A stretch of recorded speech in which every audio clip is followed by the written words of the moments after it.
Basa Sunda, basa indung urang Sunda. Bismillahirrahmanirrahim. Assalamualaikum warahmatullahi wabarakatuh. Sampurasun. Tepang deui sareng Ibu dina pangajaran basa Sunda. Dinten ayeuna Ibu masih keneh ngebahas ngeunaan soal tryout basa Sunda anu parantos kamari ku hidep kerjakeun.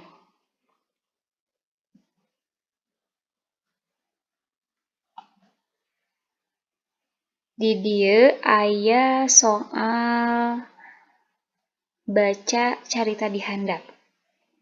Jawa Barat merupakan salah satu provinsi yang berada di Indonesia yang memiliki bahasa ibu bahasa Sunda. Orang Sunda dikenal mempunyai sifat yang sangat ramah, dan saya merasa bangga menjadi orang Sunda. Dina caritaan di luhur, kalimah saya merasa bangga menjadi orang Sunda upama ditarjamahkeun kana bahasa Sunda anu merenah nyaeta di dieu pilihanna aya 5. Aya A, B, C, D dugikeun ka E. Salaresna sadayana ampir sami jawabanna. Anu ngabentkeun teh aya dina kecap anu katiluna. Anu ka A mah bangga, anu ka B na reueus, anu ka C na sugema, anu ka D na agul, anu ka E na ngeunah.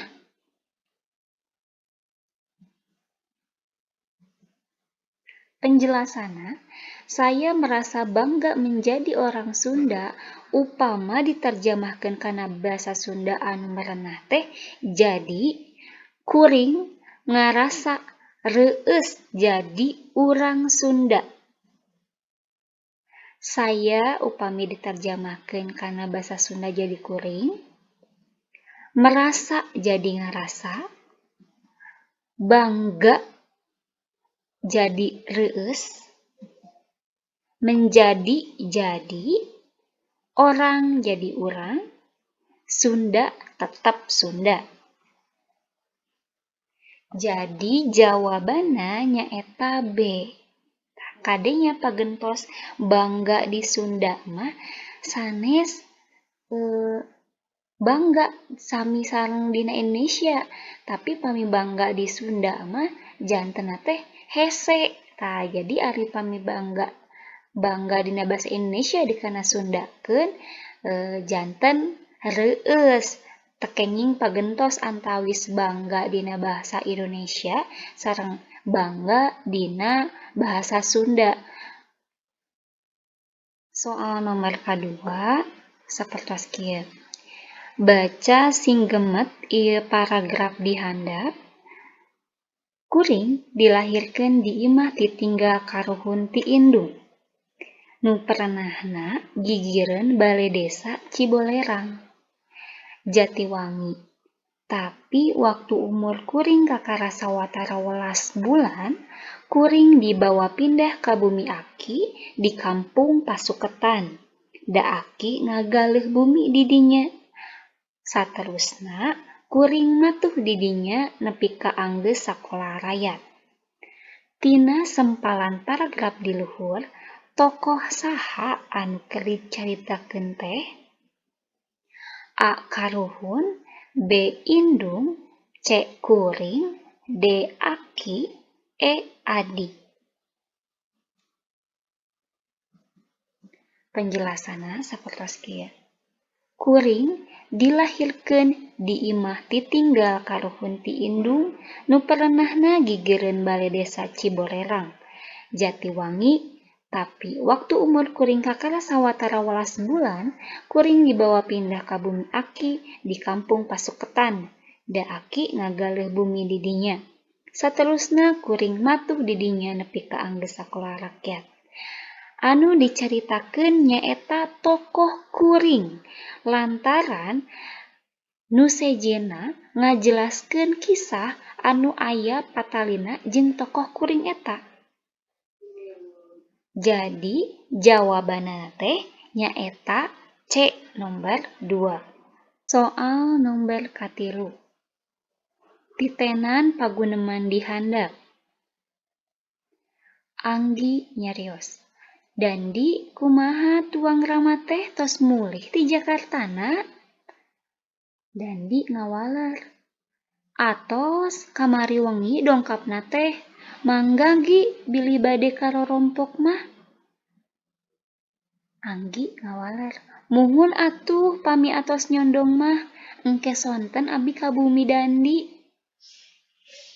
Tina paguneman nu nembe aya undak usuk atanapi tata krama basa Sunda anu kirang merenah larapanana antara paguneman Anggi sareng Dandi teh nyaeta dina kecap pilihanna aya A dongkap, B rama, C mulih, D rorompok, E nyondong. Penjelasanna sapertos kieu. Anggi Dandi kumaha tuang rama teh tos mulih ti Jakartana? Dandi teh ngawaler atos kamari wengi dongkapna teh mangga Gi bilih bade karorompok mah. Dina paguneman di luhur kecap anu kirang merenah teh nyaeta kecap dongkap anu disebatkeun ku Dandi. Naha tiasa kirang tepat lantaran kecap dongkap anu disebatkeun ku Dandi ditujukeunana kangge bapana. Anu mana upama nyebatkeun dongkap mah digunakeunana teh kangge dirina sorangan nyaeta Dandi di dieu. Sedengkeun ari kabatur atanapi saluhureun mah kedahna ngagunakeun kecap sumping. Mangga tiasa dititenan tabel ieu. Tah, basa Sunda teh aya basa Sunda loma, aya basa Sunda lemes keur sorangan, aya oge lemes keur kabatur. Ieu mah mung sempalana hungkul seueur kecap-kecap sanesna anu ngangge undak usuk basa. Nah, tadi teh anu ditaroskeun teh nyaeta dongkap. Dongkap teh pamilomana datang, dongkap teh tadi kangge dirina nyalira, pami kangge batur mah kedahna sumping. Janten dongkap anu tadi disebatkeun ku Dandi teh kirang merenah margi kangge batur mah nyaeta di dieu bapana kedahna nyebatkeun sumping. Janten soal katilu jawabanna nyaeta A. Soal anu kaopat di dieu baca sing gemet ieu sempalan dongeng di handap. Kacaritakeun aya hiji patani cicingna di sisi leuweung. Manehna keur melak palawija kayaning bonteng, terong jeung sajabana. Papelakanana aralus tur marulus kawantu hade omena. Patani oge nyahoeun yen anu ngaruksak jeung ngaranjah kebonna nyaeta peucang sabab kungsi kanyahoan ku manehna. Patani teh neangan akal sangkan kebonna henteu diranjah bae ku peucang. Terus bae atuh manehna teh nyieun bebegig. Tah, dina sempalan carita dongeng di luhur, unsur intrinsik latar tempatna aya di mana?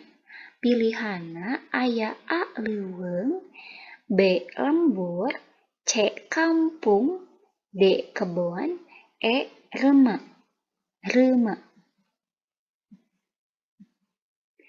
Tos jentre pisan dina soal atanapi bacaan anu tadi parantos didugikeun dina caritaan dongeng di luhur teh nu jadi unsur intrinsik latar tempatna aya di kebon. kebona Patani. Jelasnya di kebon Patani nu pepelakana teh tos diruksaku sakadang pecang. Jawabana nyaeta D. Soal anu kalima. Baca singgemet ieu sempalan dongeng di handap. Batur saimah geus harudang, mitohana geus kahuma, pamajikanana geus lila di dapur, naheur cai jeung nyangu, tapi si kabayan mah kukulisikan keneh bae di pangkengna. Unggal digeruan ku pamajikanana, jawabna teh, "Ke sakedeung deui kapalang keur ngimpi." Pamajikanana keheuleun, tungtungna mah diantep we. Ari si kabayan diantep teh kalah beuki tibra, kerekna manis sesegor. Ditoong ku pamajikanana tina sela-sela bilik. Si kabayan keur nangkarak bengkang, teu di baju, beuteung nyemplu, buuk kusut. Pamajikanana nyokot jejer useup, teu antap parah deui, beuteung salakina dirojok. Si kabayan ngagurubug, bari ngagero, "Pegat ti lebak, Kade, leupas."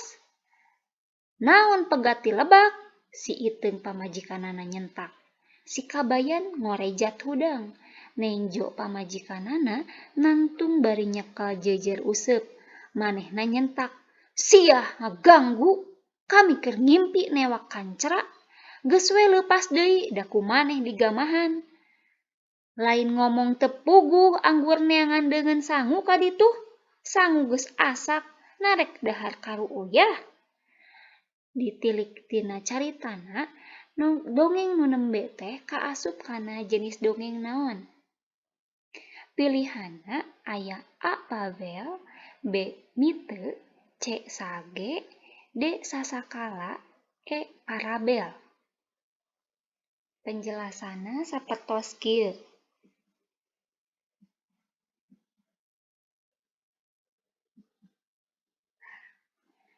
Di dieu aya penjelasan ngeunaan papasingan dongeng. Dongeng fabel atawa sasatoan nyaeta dongeng anu palakuna sasatoan sarta paripolahna dicaritakeun kawas jelema. Contona sakadang kuya jeung sakadang monyet. Di dieu sakadang kuya atanapi monyetna teh tiasa nyarios siga jalmi. Anu kadua dongeng parabel. Nyaeta dongeng anu eusina nyaritakeun paripolah jalma biasa anu sakapeung sok mahiwal pikaseurieun tapi lenyepaneun keur anu macana. Contona si kabayan ngalanangka. Anu katilu sasakala atanapi sok disebat oge legenda. Nyaeta dongeng anu nyaritakeun asal muasal kajadian hiji tempat, barang, sasatoan atawa tutuwuhan. Contona sasakala Situ Bagendit. Anu kaopat mite nyaritakeun dongeng anu ngeunaan kapercayaan masyarakat kana bangsa lelembutan atawa perkara-perkara anu goib. Contona teh Nyi Roro Kidul. Anu kalima nyaeta Sage atanapi Babad. Nyaeta dongeng anu eusina nyaritakeun hiji kajadian atawa hiji jalma anu raket patalina jeung sajarah. Contona teh di Sunda mah aya Prabu Siliwangi. Tah, jenis dongeng anu tadi dibacakeun ku ibu minangka jenis dongeng parabel. Lantaran dongeng si kabayan teh nyaritakeun kisah jalma biasa. Eusina atanapi jawabana nyaeta E. Soal anu kagenep masih ngeunaan dongeng. Soalna baca singgemet ieu sempalan dongeng di handap. Barang geus meunang sababaraha poe, manehna teh kasarean ti beurang, handapeun tangkal kai. Ari hudang, bet manggih batu 3 siki, kawas muncang, baruleud sarta laleucir. Teu kira-kira manehna teh kageteunana. "Na, saha anu neundeun ieu batu teh? Da tadi mah eueuh," pokna. Sabot kitu kadenge aya sora eueuh rupa. "Ujang, Kusabab maneh sakitu prihatina, ayeuna pamenta maneh dikabulkeun. Maneh meunang menta 3 rupa, pek rek menta naon bae oge. Dina sakali menta eta batu kudu dialungkeun hiji. Tukang angon liwat saking atoheunana. Nuhun Gusti, nuhun, pokna bari nyembah-nyembah. Tidinya tukang angon tuluy balik ka lemburna. Sajajalan henteu weleh imut sura-seri sorangan bari mikiran rek menta naon, cek kelentas hatena. Kahiji aing rek menta beunghar, kadua rek menta jadi raja. Lantaran beunghar oge ari teu agung mah tara dihargaan. Katiluna aing rek menta loba anak, sangkan bisa nuluykeun raja jeung kabeungharanana. Sadatangna ka imah, manehna rek nyoba menta beunghar, tapi tuluy kapikir rek menta duit bae, da mun tea mah tuluy dibere kuda, sapi, atawa ingon-ingon kacipta renceda da kudu dijual heula. Ari boga duit mah apan hayang naon bae ge bisa. Tapi manehna teh kacaletot ngomong, maksudna hayang loba duit, ari pok bet hayang loba ceuli. Barang kalawang teh batu dialungkeun, ngan breng bae awakna pinuh ku ceuli, manikawas tunggul anu pinuh ku lember. Tah, dina dongeng minangka caritaan anu ngabogaan ciri-ciri sorangan. Sabada maca dongeng anu nembe, ciri naon anu punjul atanapi anu menonjol dina carita nu nembe teh. Pilihana aya A unsur pamohalan atanapi teu asup akal, anu KB nyebarna sacara lisan, anu KC ngandung nasehat, anu KD teu dipikanyaho anu ngarangna, anu KE kapanggih babandinganana di tempat sejen. Penjelasana, dina sempalan teks ieu maksudna hayang loba duit ari pok bet hayang loba ceuli. Barang kalawang batu dialungkeun ngan breng bae awakna pinuh ku ceuli, manikawas tunggul anu pinuh ku lember. Tah, bisa dicendekeun ciri anu nyangkaruk dina dongeng teh nyaeta anu punjul teh nyaeta unsur pamohalanana atanapi teu asup akal. Lamun ngalungkeun batu awakna jadi pinuh ku ceuli atan salah ucap, kan teu asup akalnya pas ngalungkeun batu awakna pinuh ku ceuli. Tah, di dieu hideup tiasa terang, tiasa uninga yan ciri-ciri dongeng teh anu kahiji aya babagian carita anu sok teu kaharti ku akal atanapi pamohalan tea. Anu kadua, nyebarna dongeng teh sacara lisan, tur teu kapaluruh saha anu ngarangna. Jadi teu tiasa di pikaterang saha dongeng teh, dongeng anu judulna kabayan atanapi sakadang peucang sareng anu sanesna teh saha anu ngarangna. Tah anu katilu, sok kapanggih babandinganana jeung dongeng sejen di tempat sejen. Jadi dongeng teh hampir sami caritana sapertos kitu mung benten tokohna saha, tapi kajadianna hampir sami. Anu ka salajengna anu kaopat, dongeng teh biasana ngandung nasehat anu hade keur pieunteugeun jalma rea. Jadi tiasa dicandak hal-hal anu saena aya amanat anu hoyong didugikeun dina dongeng eta. Anu kalima, kaasup kana golongan carita dongeng teh. Eusina di dieu nyaeta A, nyaeta aya unsur pamohalan atanapi teu asup akal. Sakitu heula pembahasan soal ti Ibu dinten ayeuna. Minggu payun urang lajengkeun deui. Hatur nuhun kana sadaya perhatosanana ti hideup. Mugia hideup sadaya tiasa ngartos Karena sadaya anu parantos ku Ibu dijelaskeun nembe. Sakali deui hatur nuhun. Wabillahi taufiq wal hidayah. Wassalamualaikum warahmatullahi wabarakatuh.